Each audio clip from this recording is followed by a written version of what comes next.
All right, good morning. I'd like to welcome everybody to Ron Gibson's What You Need to Know About Land Patents. Just a couple of announcements this morning before we get started. First of all is the bathrooms are around the corner, and there's concessions out in the lobby. We'll be taking a couple of breaks throughout the day, plus a lunch break. And if you do have questions, you have the microphones. And what we ask of you is that if you will turn your microphone on and speak into it like this, like a singer does on a stage, that would be very helpful. And so Ron, we're lucky to have him.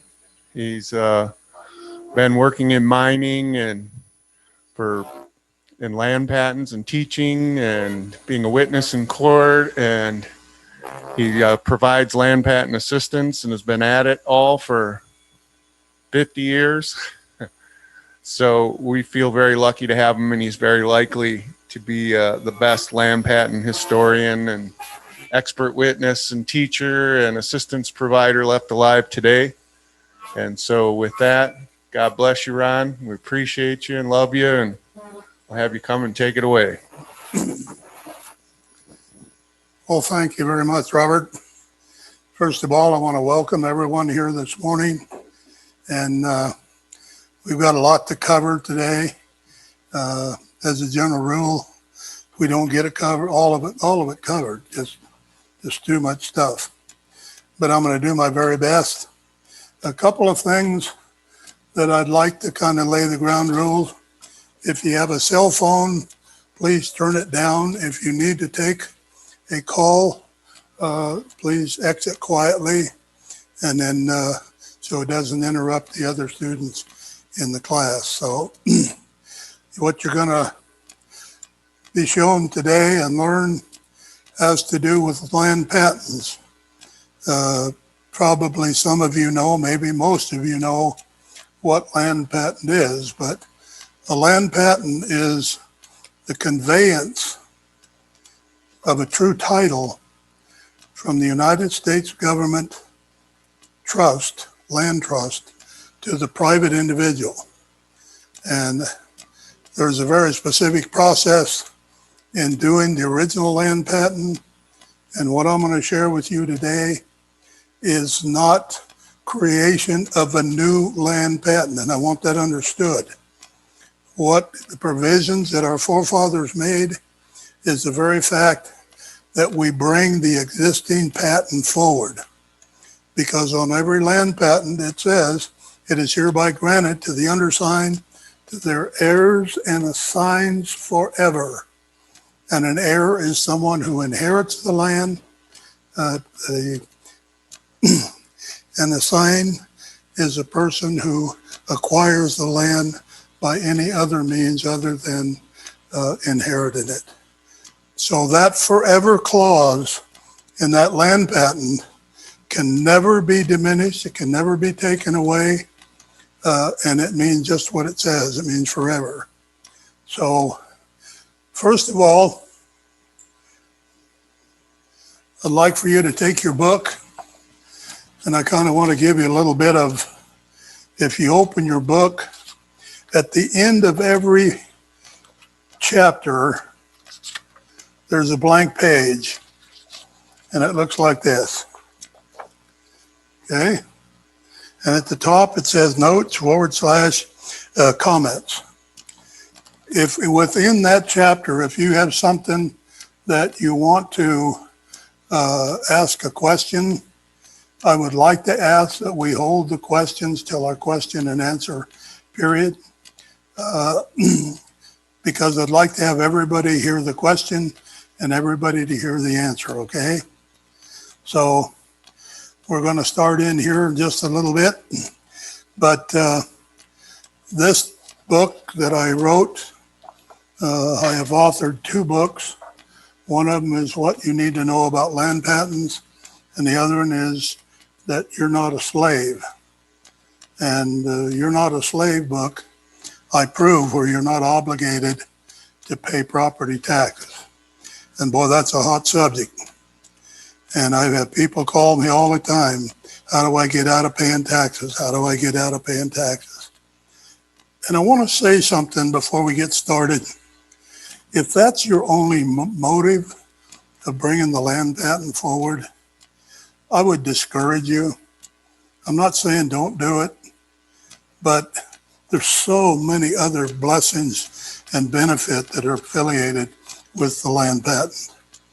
And when the government issues a land patent, I'm going to show you what one looks like in just a moment.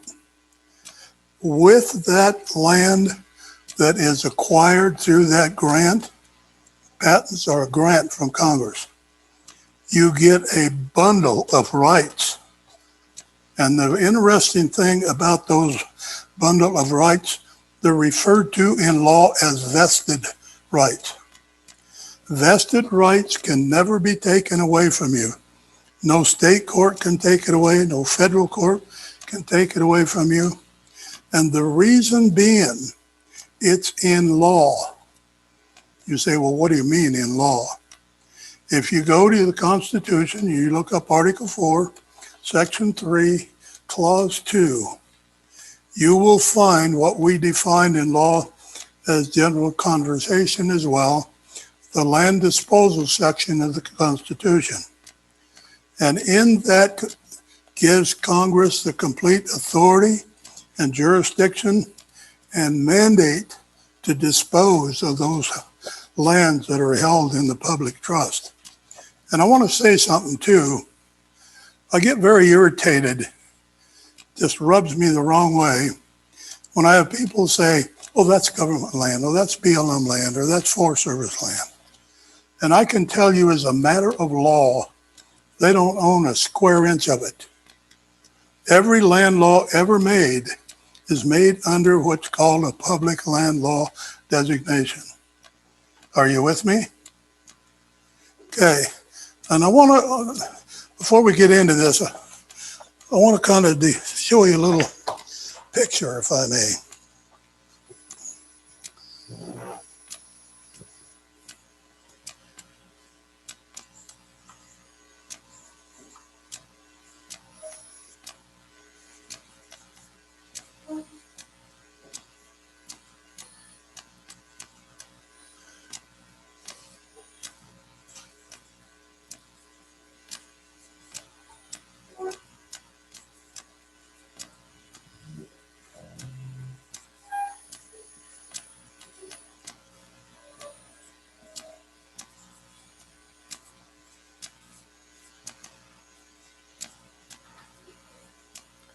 You'll have to forgive my sloppy writing, but I want to illustrate something.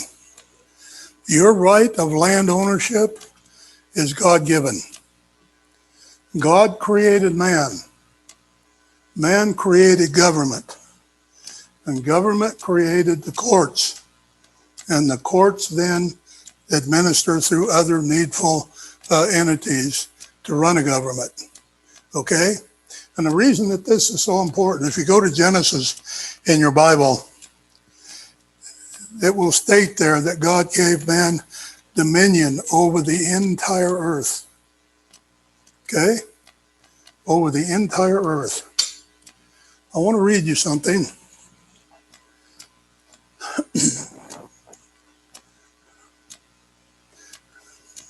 Find my paper here. Here we go. Folks, I got a bad back and I got a bad leg, so I kind of have to get up and down. So if you just bear with me on that today, I'd appreciate it.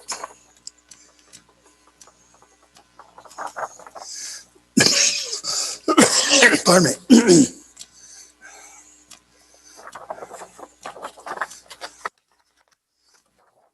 Just to show you how important land is, I have in my hand a document that is 11 different scriptures from the Bible, of which designate the word forever. And I want to read those to you because they're important. Genesis 13:15. For all the land which you see, I will give to you and your descendants forever. Exodus 32:13. Remember Abraham, Isaac, and Israel, your servants to whom you swore by yourself, and said to them, I will multiply your dependents as the stars in the heavens, and all the land which I have spoken I will give to your descendants, and they shall inherit it forever. Joshua 14:9. So Moses swore on that day, saying, surely the land of which your foot has trodden will be an inheritance to you and your children forever, because you have followed the Lord thy God fully. 1 Chronicles 28:8. So now in the sight of all of Israel, the assembly of the Lord and the hearings of our God, observe and seek after his commandments to the Lord your God, so that you may possess the good land and bequeath it to your sons after you forever. 2 Chronicles 27. Did you not, O God, drive out the inhabitants in the land before your people, Israel, and give it to your descendants, Abraham, your friend, forever? Ezra 9:12. So now do not give your daughters to their sons, nor take their daughters for your sons, and never seek their peace or their prosperity, that you may be strong and eat of the good things of the land, and leave it as an inheritance to your sons forever. Psalm 37:29. The righteous will inherit the land and dwell in it forever. Isaiah 60:21. When all the people will be righteous, they will possess the land forever, and the branch of my planting and the work of my hand, that I may be glorified. Turn my page here.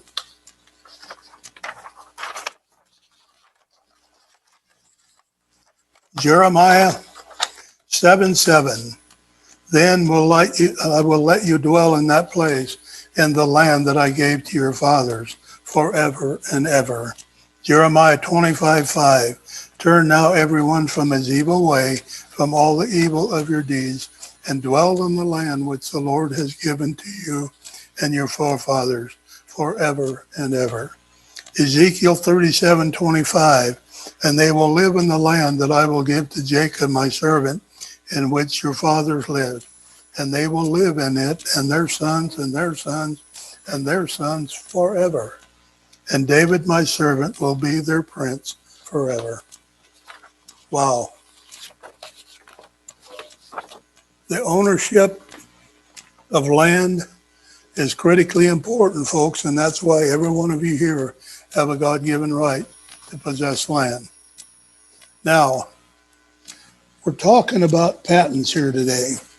And I want to show you here what is defined in law as a letter patent. Just a one-page document. Now, there are several variations to this. And what I mean, well, like a railroad patent, there are 11 different types of patents. And we'll get into that in the book in a little bit. But the railroad patents, because they gave every other section on both sides of the proposed rail line, they're very lengthy, okay? Some of them have 15, 20 pages, some 8, 10 pages. And then the swamp plans that are given to states in the South primarily can be pretty lengthy as well. But for the most part, this is a homestead patent. It's called a letter patent. And what it does, it gives who the issuing agency is, the United States of America, and it gives what district out of this in Salt Lake City, Utah, and it gives the description of the property. That's what this portion is. And then this here is all of the granted portions or reservations, should there be. And on a lot of patents, and you'll notice if you read a patent to determine very quickly whether there is a reservation, in other words, something that is not included in the patent, it will say subject to. That means that everything after that subject to is not included in the transfer of that land to the grantee, okay? It's known as the subject to clause.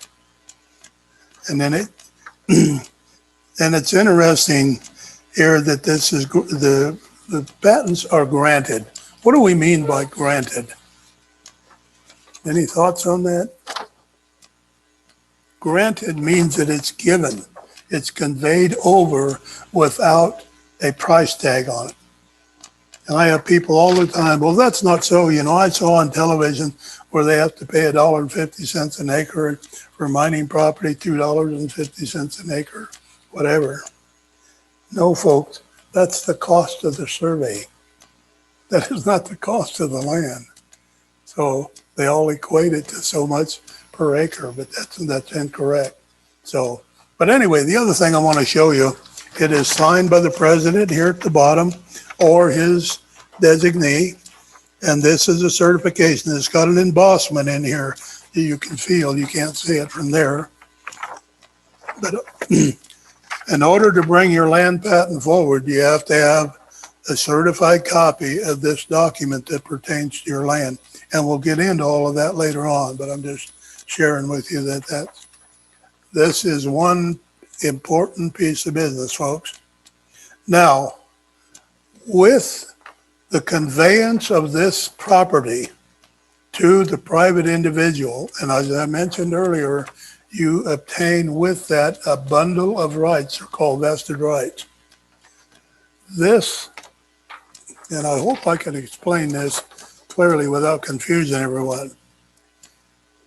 This paper, the physical paper, is not your title. Hold on, I just thought you said that that's a land patent. It's the evidence of your title. And I want to explain that. Your title is in law. Your title is in this book right here called the Constitution. That's why no court can intervene or have jurisdiction over your land, because they can't undo the Constitution. The same thing with your vested rights that are included in that transfer are in law.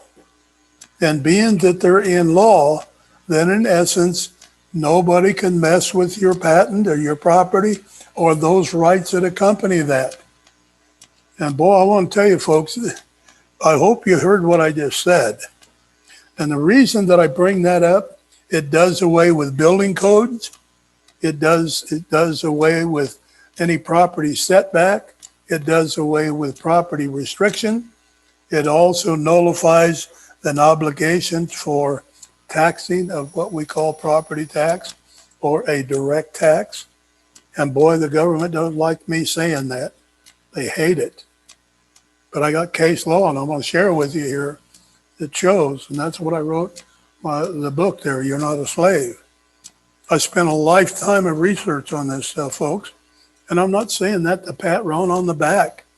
I'm just saying, and I'm the chairman of the largest mining district in the United States. And in that mining district, we have 5 researchers. And I got to tell you folks something, they don't miss nothing. And I asked them to go back and research the stuff that I'm sharing with you. Can't find it. And also the excerpts, and I've got all kinds of stuff on it. But it shows very clearly that the intent, listen carefully, the intent of Congress was so that the property conveyed under an allodial title, and that's what these are, these land patents are allodial, and I'll get into that in just a minute. Allodial definition means owing to no one, nor to any lord nor superior. Now that's pretty plain, isn't it? And what that designates, folks, and bear with me, what that designates under jurisdiction of this patent, you're the king of your land. It's like when our forefathers, after the creation of the Constitution, sent this document to the Commonwealth of Delaware, were the first ones to sign it. And when they got it, they said, something's not quite right here. And so they added 3 words. What were the 3 words? We the people. And I have not been able to determine from the record whether they knew what they were doing, whether they were divinely inspired to do it, or they just did it. We don't know. But what that did made every American king of your land collectively. That's why in my illustration up here, you have God first, and then God created man, and God gave man the dominion over all the earth, and man created government. So who's the servant here? The government is, isn't it? And yet we act in this country, and it's getting worse. And oh my gosh, I'm afraid of this, and I'm afraid of that, and all of the other items that have to do with a tyrannical government. Excuse me, a tyrannical government. They work for us, and we need to make dang sure that we keep them accountable. And that's one of the big mistakes that we have made in this country. We elect people, and most of the time for the wrong reason. But nevertheless, we elect them, and then we turn our back and we let them go, and we expect them to do the best thing, and nothing wrong with that. But the thing of it is, they don't do the right thing because we, the people, are not making them accountable. And then we wonder why the corruption. And this last election, boy, really opened a lot of Americans' eyes about what the corruption and the depth and the magnitude of the corruption.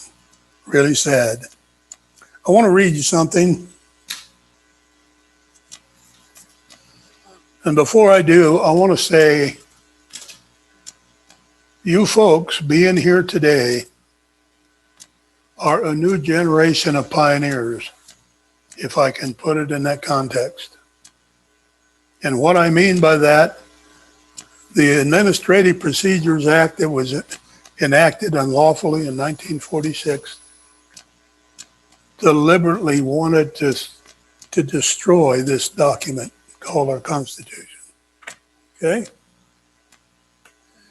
And in the attempt of doing so, the one thing they did not want to happen is for the people to recognize their God-given right to land, nor they did have any desire to let you know that we have rights. And so we got a technical issue here. So anyway, that they didn't want us to know that we have rights. They only wanted us to have permission. And that's why we've got in the bad habit of just thinking we got to go ask permission for everything. And that's the reason I want to teach you today, before the day's over, how to bring your land patent forward. Because then, in law, it puts a stop to that. Now, I'm not going to tell you, you're not going to run into some resistance, because they're entrenched thinking that they have authority over you and your property and your babies and your dog and your cat and the whole enchilada. But the very fact is, in law, they do not. So anyway, I want to read this to you. The reason that I mentioned that you're a new pioneer today, a new patriot today, America is finally beginning to wake up. But as many of our forefathers endured and to bring us the liberties that we've had for so many years, came at great cost. But I want to read you something. In the beginning of an attempted change, a patriot is scorned, laughed at, ridiculed, and rejected. But as he persists to accomplish his goal, once he begins to succeed, other so-called bystanders will join him because it costs them nothing. You with me? You look at history and you look around Even today, there are people out there fighting a battle, and boy, they're catching hell, but they don't give up. My Bible tells me in Revelation is that any man puts his hand on the plow is unfit for the kingdom of heaven. And I've learned in my own life that if God gives you an assignment to do, he makes provision to get it done. How wonderful. I love that.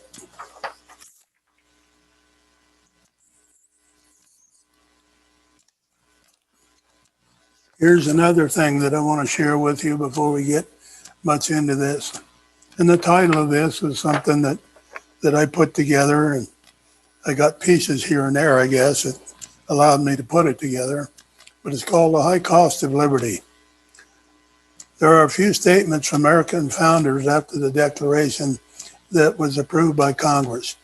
John Hancock said there, "The Majesty, we can now read my name without spectacles, and he can double the reward on my head."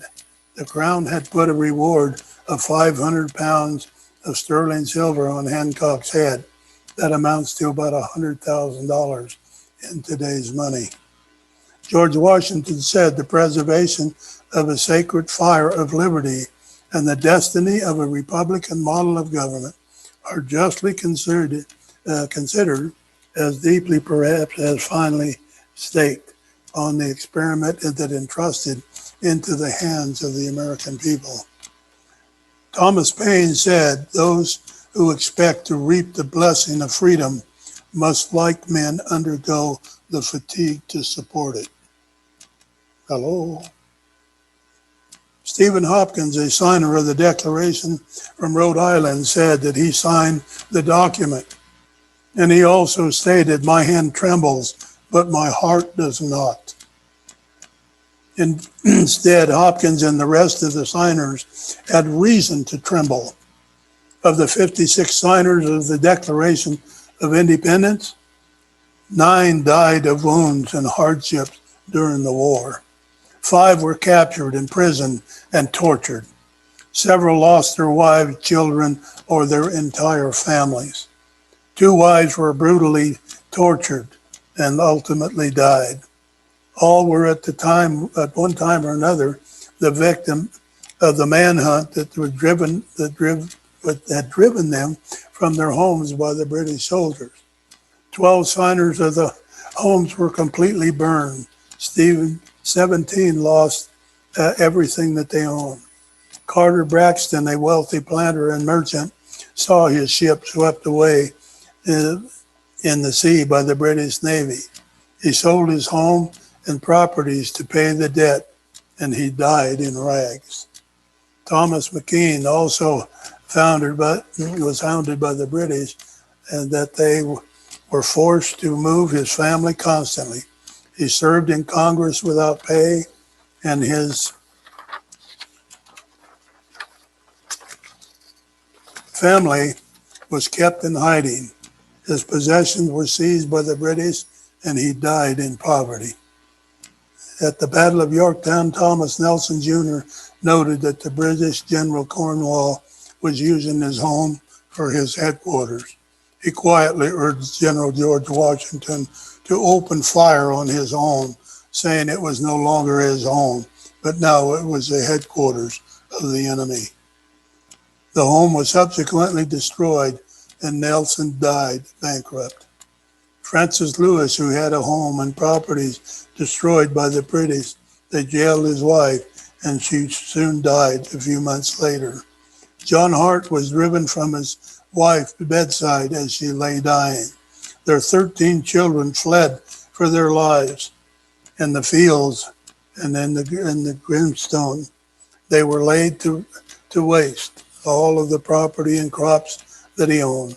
For more than a year, he lived in the forest and caves, and returning home to find his wife dead and all 13 of his children vanished. He never saw them again. The 2 patriots most responsible for the Declaration of Independence, John Adams and Thomas Jefferson, who both died on the same day, July 4th, 1826. The 50th anniversary of the adoption of the Declaration Daniel Webster gave the eulogy for both men on August 2nd of that year. He concluded the remarks with these words: "If the Declaration of Independence is my living sentiment and my blessing of God, it shall be my dying sentiment. Independence now and independence forever." This should be the living and dying sentiment of every American. The reason I bring that up, folks, a lot of people suffered and died for you and I to own property and the rights that we have, okay? I pray we never forget it. Okay, turn to your books. Let's get started.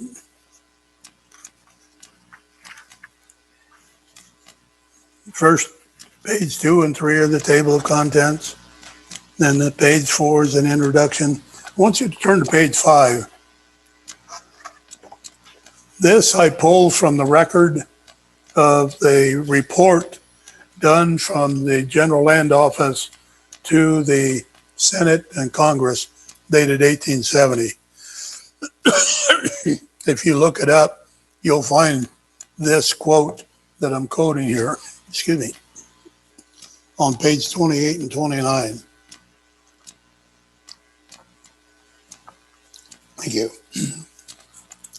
Let me read this. Read along with me if you would. The individual title derived from the government involves the entire transfer of the ownership of the soil and water.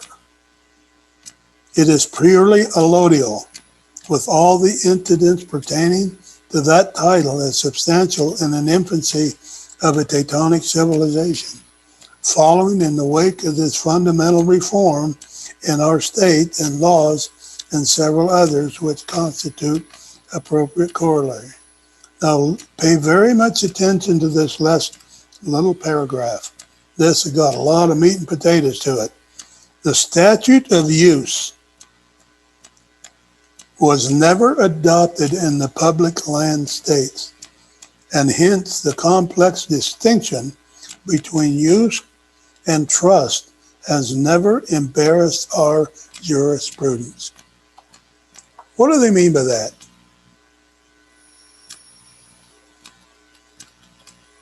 What they're saying there, folks, is simply this, that the use of your land is your business, not your neighbor's, unless you're doing something that endangers him. I'm working on a couple cases in Oregon right now where the court enforcement are way, way, way out of bounds in their so-called authority. Let me tell you the two areas that a code enforcement has. Every state has what's called a police power. And that means they can intervene as a state with that authority and jurisdiction if you're doing something on your land or with your land that it, listen carefully, that is a direct threat to public health, safety, and welfare. Other than that issue, they have no authority or jurisdiction over your land. Are you with me? Because that's important for you to understand. I'm sorry? What about a sewer system? Hi, I'm going to cut in for a second. Can you use the microphone, please? And that way our online viewers and our recording, everything will be there. Thank you. Okay. Oh, you got to turn it on. Is it on now? Go ahead, speak into it.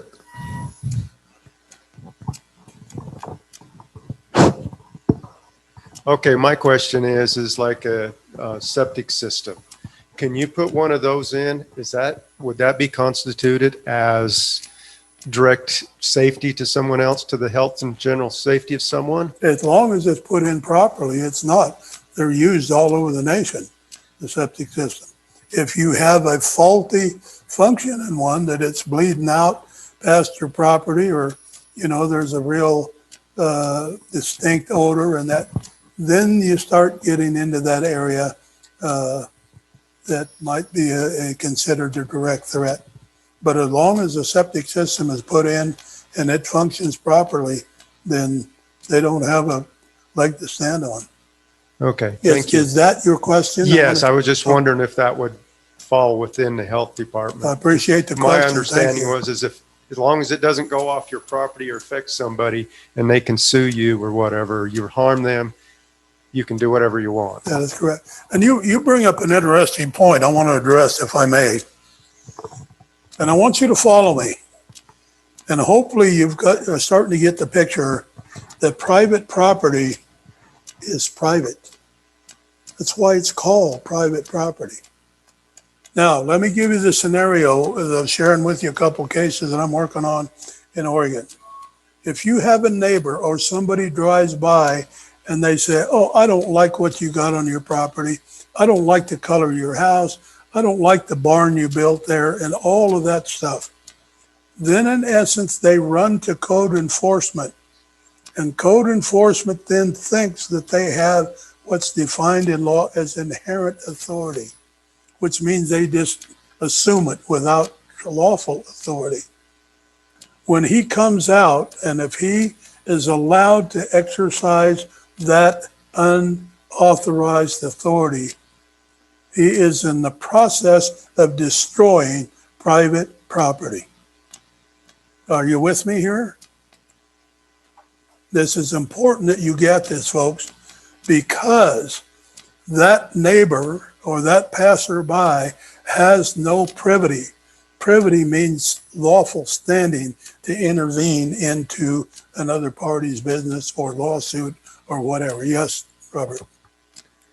If I own real estate, is that private property? Can real estate be private property? Yes, it is, and it's lawful standing. It's not considered to be private property under the Administrative Procedures Act. And you bring up an interesting point. That's why when we were discussing yesterday the issue about this segment of patented land and then the chain of title, that discussion that we had, that's why that underlying patent always maintains that authority and jurisdiction of your warranty deed property. If I have a chartered or licensed or registered business, is that private property? Yes, it is. Now the business, let me clarify that. The business would not be the private property, but we're talking about land here, okay? The land that the business sets on is private property. Because you can put any kind of a title that they want, and that's what they're doing, and they wonder why they're such a mess. But all of that's under administrative jurisdiction that is unlawful, because all patents it issued, as I read to you here in page 5, are allodial. And allodial again means owing to no one, to no lord nor superior. Well, if you're in total ownership and control and authority and jurisdiction, then who has a right to intervene into that property? I don't know of anybody that has a right to do it. And we're going to get into a lot of this stuff, but did that answer your question, Robert, or do you have another question? Yes, I just wanted to clarify that for everybody. Okay, thank you. So the issue of the ownership of your land is pretty darn important stuff, folks. But you have to be willing to defend your land. I run into so many people, they want to do the land patent and then they want me to fix it all. That's not the way this thing's designed. And the thing that I have learned and seen most often, women really grab a hold of this issue. Many, many women, boy, they go dig up the research and they work their tail end off because it empowers them to know that their home and their property is secure. So it seems like men, have a little less emphasis on the priority of that. And I don't really understand that. And I'm not saying that to any criticism to women.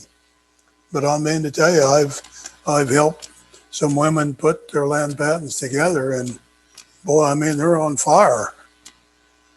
So anyway, let's move on.